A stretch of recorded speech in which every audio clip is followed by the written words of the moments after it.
Bienvenidos a nuestra clase. El tema de hoy es la primera parte de la historia política de Guatemala del siglo XX, que abarca del año 1900 a 1950. Veamos. Contenido que pertenece a la siguiente competencia.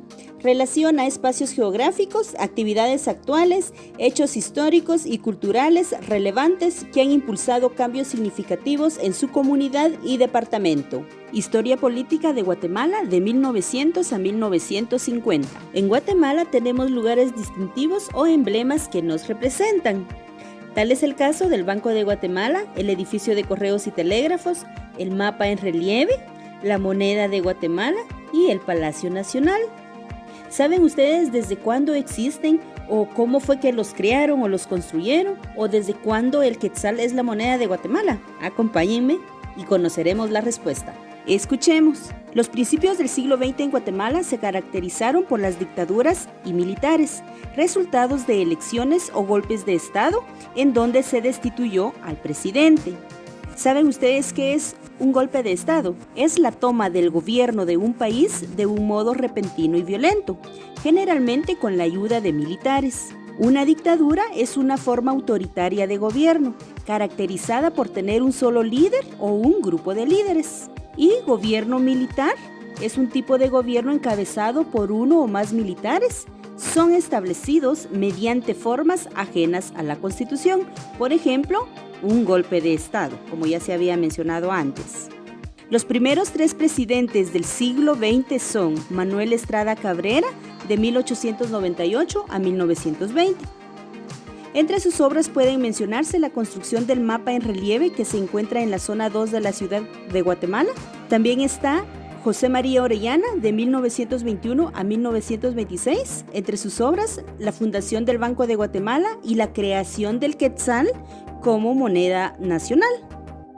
Y Lázaro Chacón, de 1926 a 1930. Entre sus obras podemos mencionar que fundó el Banco de Crédito Agrícola y decretó leyes sobre la jubilación y pensión para empleados estatales. Después, triunfante en las elecciones, Jorge Ubico llegó a la presidencia en 1931 con un gobierno dictatorial, pero con grandes logros. Durante su gestión se realizaron las siguientes obras: la construcción del Palacio Nacional, el edificio de correos y telégrafos, la tipografía nacional, el Palacio de la Policía Nacional Civil, entre otros. Pagó la deuda externa que Guatemala tenía en ese entonces con otros países. Redujo la delincuencia y obligó a los presos a trabajar en la construcción de las carreteras. Entre sus desaciertos cabe mencionar que restringió los derechos de expresión y prohibió el establecimiento de partidos políticos. Hubo varias manifestaciones y huelgas del pueblo de Guatemala. En junio de 1944, estudiantes normalistas y universitarios, maestros y sindicatos de la ciudad capital se pronunciaron en contra del gobierno de Jorge Ubico. Manifestaron y organizaron una huelga a la que se unieron todos los sectores sociales. El 25 de junio de ese año hubo una gran manifestación solicitando al general Ubico la renuncia a la presidencia. Las autoridades, al tratar de disolver a los manifestantes, asesinaron a la maestra María Chinchilla, quien desde entonces es un símbolo de lucha, razón por la cual cada 25 de junio se celebra el Día del Maestro en Guatemala. El asesinato de la maestra motivó a la protesta más grande de la historia del país. Más de 100,000 personas iniciaron una huelga que duró una semana. Las firmas exigiendo la renuncia de Ubico se multiplicaron.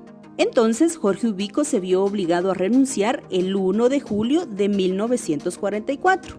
Tras la renuncia de Ubico, asumió la presidencia de la República el general Federico Ponce Báidez, pero su gobierno fue una continuación de la dictadura del gobierno anterior, por lo que suscitaron nuevos movimientos revolucionarios.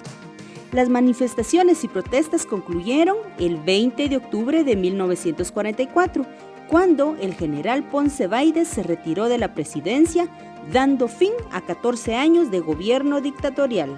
Tras el triunfo de la revolución del 20 de octubre de 1944, se creó una junta provisional para gobernar el país, la cual estuvo integrada por Jacobo Arbenz Guzmán, Francisco Javier Arana y Jorge Torielo.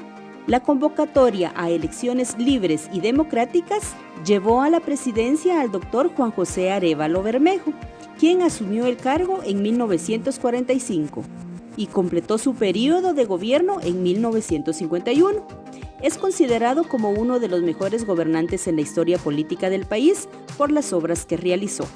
Entre ellas podemos destacar que impulsó la educación creando las escuelas tipo federación a nivel nacional, promulgó el Código de Trabajo, fundó el Instituto Guatemalteco de Seguridad Social, instauró el voto para la mujer y decretó la Ley de Dignificación del Magisterio Nacional.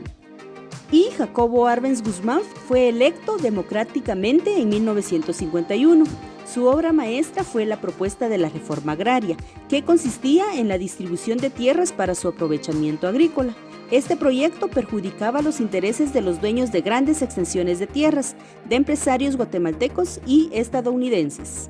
Entre sus obras están que estableció la ley de la reforma agraria, fundó el Banco Nacional Agrario, construyó la carretera al Atlántico, construyó la hidroeléctrica Jurún-Marinalá. Jacobo Arbenz fue forzado a renunciar en 1954, hecho patrocinado por el gobierno de Estados Unidos. El derrocamiento de Arbenz constituye el fin a la etapa de la revolución que había iniciado en 1944. Él es reconocido como el soldado del pueblo. Y es así como hemos llegado al final de nuestro video. Los invito a que en el próximo video nos acompañen para conocer acerca de la segunda parte de la historia política de Guatemala.